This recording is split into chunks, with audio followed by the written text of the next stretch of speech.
اسی لیے جب حدیث میں تضاد آ جائے، علماء سے آپ پوچھیں کہ ایک ہی عمل میں دو طرح کی حدیثیں موجود ہوں، مثلا ایک حدیث یہ ہو کہ حضور نے قبرستان جانے سے منع فرمایا ہے، اور دوسری حدیث یہ ہو کہ حضور نے قبرستان جانے کی اجازت دی ہے، اب مسئلہ ایک ہے اور اس میں حدیثیں دو آ گئیں، تو اب ان میں کیا کیا جائے گا؟ تو علماء فرماتے ہیں 3 قاعدے ہیں اس اختلاف کو دور کرنے کے لیے۔ سب سے پہلے دونوں روایتوں کو جمع کرنے کی کوشش کی جائے گی، اور جمع کیسے ہوں گی؟ کہا جائے گا کہ ایک دور میں سرکار نے یہ حکم فرمایا تھا اور دوسرے دور میں حضور نے یہ حکم فرما دیا، تو یہ حکم پہلے دور کے لیے تھا، یہ دوسرے دور کے لیے تھا، تو پہلا منسوخ ہو جائے گا اور دوسرا ناسخ ہو جائے گا۔ یہ پورا ایک قاعدہ ہے جو شریعت نے بیان کیا ہے، تو یہ پہلا اصول ہے۔ فرمایا اختلاف کو خصلت شمار کرو، دوسرے کی رائے کو سنو، اپنی رائے کا اظہار کرو، اور پھر جہاں جمع ہونا ممکن ہے دونوں جمع ہو کے شریعت کے جھنڈے کے نیچے آ جاؤ۔ دوسرا اصول کیا ہے؟ میں اختصار سے آگے بڑھتا ہوں۔ وہ یہ بیان فرمایا کہ اختلاف اگر کسی سے رائے میں ہو گیا، بیوی سے ہو گیا، بچے سے ہو گیا، بھائی سے ہو گیا، کسی عالم دین سے ہو گیا، اور شریعت کے دائرے کے اندر ہوا کسی جزئی میں، تو فرمایا اس اختلاف کی وجہ سے دوسرے کی خوبیوں کو نظر انداز نہ کرو۔ کسی میں خوبیاں بھی ہو سکتی ہیں، ایک جزئی میں اختلاف ہو جائے اور کسی کی پوری شخصیت پہ قلم پھیر دی جائے اور کہا جائے اب یہ میری دل کی فائل سے باہر نکل گیا، اب میں اور وہ ایک ٹیبل پہ جمع نہیں ہو سکتے، اب ہماری رائے جمع نہیں ہو سکتی، اب میں اسے دیکھنا نہیں چاہتا، یہ اسلام کا اسلوب نہیں ہے۔ فرمایا ایک جزئی میں اگر اختلاف ہے تو اس کی پوری شخصیت کی خدمات کا اعتراف کرو اور ان خدمات کو نہ بھلا دو۔ اس کے اوپر میں ایک مثال پیش کرتا ہوں۔ حضرت عثمان بن طلحہ میرے آقا صلی اللہ علیہ وسلم کے بعد میں صحابی ہو گئے، پہلے بڑے پکے کافر اور مشرک تھے، اور یہ مشہور واقعہ ہے کہ میرے آقا صلی اللہ علیہ وسلم جب تھوڑے سے مسلمان تھے، حضور کا دل چاہا میرے آقا کا، آپ ساتھ ساتھ درود پڑھ دیا کریں صلی اللہ علیہ وسلم، حضور کا دل چاہا سرکار کا کہ آج خانہ کعبہ کے اندر جاؤں، تو عثمان بن طلحہ سے کہا ذرا، وہ چابی بردار تھا کعبے کا، اس کے پاس چابی تھی خانہ کعبہ کی، تو حضور نے فرمایا آج یہ کافروں کے لیے کھولتے ہو، ابو جہل کے لیے کھولتے ہو، ابو لہب کے لیے کھولتے ہو، عتبہ شیبہ کے لیے کھولتے ہو، میں تمہیں میں سے ہوں، تمہارے قبیلے کا ہوں، قریش کا ہوں، ٹھیک ہے ایک نئے دین کا علم بردار ہوں، حق کا علم بردار ہوں، اور تمہارا میرا اختلاف ہے، اور اختلاف بھی بہت بڑا ہے جو شریعت کے دائرے سے باہر کا اختلاف ہے، لیکن ٹھیک ہے اتنا تو کر سکتے ہو نا کہ تھوڑی دیر میرے لیے خانہ کعبہ کھول دو، میں اندر جا کے اپنے رب کو یاد کرنا چاہتا ہوں، میں خانہ کعبہ کے اندر عبادت اور نوافل پڑھنا چاہتا ہوں۔ اس نے کہا کہ میں اور آپ کے لیے خانہ کعبہ کھولوں، جان جا سکتی ہے لیکن یہ ممکن نہیں، میں نہیں کھولتا، اور ہتک آمیز رویے سے حضور کو نعوذ باللہ دور کر دیا، اور بڑی گستاخانہ لفظ کہے۔ حضور صلی اللہ علیہ وسلم نے مسکرائے اور فرمایا عثمان بن طلحہ میں دیکھ رہا ہوں ایک دن اس کعبے کی چابیاں میرے ہاتھ میں ہوں گی اور میں جسے چاہوں گا عطا فرماؤں گا، میں دیکھ رہا ہوں وہ دن آنے والا ہے، یہ میرے نبی کی نگاہ نبوت ہے،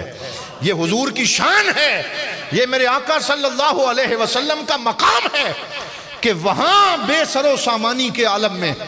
صرف 35 بندے ابھی مسلمان ہیں اور پوری انسانیت دشمن ہے، اور لوگ حضور کے پیغام کا مذاق اڑاتے ہیں، پھپتیاں کستے ہیں، اور میرے آقا صلی اللہ علیہ وسلم کی بات سننے کے لیے تیار نہیں ہیں، لیکن نگاہ کا عالم یہ ہے کہ عثمان بن طلحہ کو کہہ رہے ہیں مجھے میرے رب کے فضل پہ یقین ہے کہ ایک دن چابیاں میرے ہاتھ میں ہوں گی، جسے چاہوں گا عطا فرماؤں۔ وہ کہنے لگا اذن باطن الارض خیر من ظاہرہا، وہ کہنے لگا اس دن زمین کے نیچے اتر جانا میرے لیے زمین کے اوپر رہنے سے بہتر ہوگا، یعنی مر جاؤں تو بہتر ہے، یہ دن میں نہ دیکھوں۔ اتنا سخت جملہ اس نے کہا، زمین کے نیچے اتر جانا دھنس جانا بہتر ہے، لیکن یہ دن کوئی نہیں آنے والا، یہ تمہارے خواب ہیں، نعوذ باللہ۔ مذاق اڑا دیا، دن گزر گیا، اور چند سال ہی گزرے کہ حضور نبی رحمت صلی اللہ علیہ وسلم فاتحانہ شان سے اپنی اونٹنی قصوہ کے اوپر 10,000 صحابہ کے ساتھ اس شان سے مکہ میں داخل ہو رہے ہیں،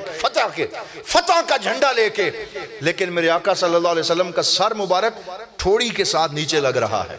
اور زبان پہ تحمید ہے، اللہ کا شکر ہے، اور آنکھوں سے آنسو جاری ہیں، اور حضور فتح مند طریقے سے خانہ کعبہ میں داخل ہو رہے ہیں اور فرما رہے ہیں جو آج حرم میں آ جائے اس کے لیے پناہ ہے، جو ابو سفیان کے گھر کے اندر چلا جائے اس کے لیے پناہ ہے، جو اپنے گھر کو اندر سے بند کر لے اس کے لیے پناہ ہے، پناہ کا اعلان فرما رہے ہیں۔ اور پھر وہ وقت آیا کہ حضور خانہ کعبہ کے دروازے کے سامنے ایک فاتح کی حیثیت سے موجود تھے۔ اب حضور چاہتے تو جن جن سے اختلاف تھا ان کو مٹی میں ملا سکتے تھے، ان کے ٹکڑے ٹکڑے بھی کر سکتے تھے، ان کو صفحہ ہستی سے مٹا سکتے تھے، اور ہر بندہ جس سے اختلاف تھا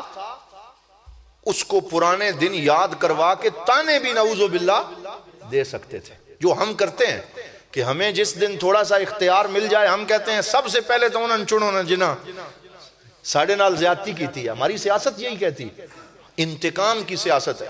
جو بندہ سیاست میں آتا ہے وہ پورے 5 سال پچھلے بدلے لیتا رہتا ہے، انتقام لیتا رہتا ہے، چن چن کے لوگوں کو جیل میں ڈالتا رہتا ہے۔ ارے تم نے حضور کی سنت پڑھی نہیں، سرکار کا دین سیکھا نہیں ہے۔ میرے نبی کا دین انتقام کا دین نہیں ہے، وہ محبت کا دین ہے، انسجام کا دین ہے، کہیں دلوں کو جیتنے والا دین ہے۔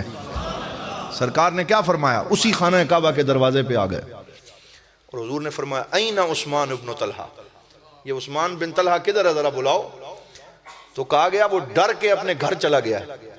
وہ اپنی ماں کے پاس چلا گیا، کیونکہ عرب عورتوں کے ساتھ زیادتی نہیں کرتے، تو اس نے ماں کی پناہ لی ہوئی ہے۔ تو حضور نے فرمایا جاؤ اسے بلا کے لاؤ۔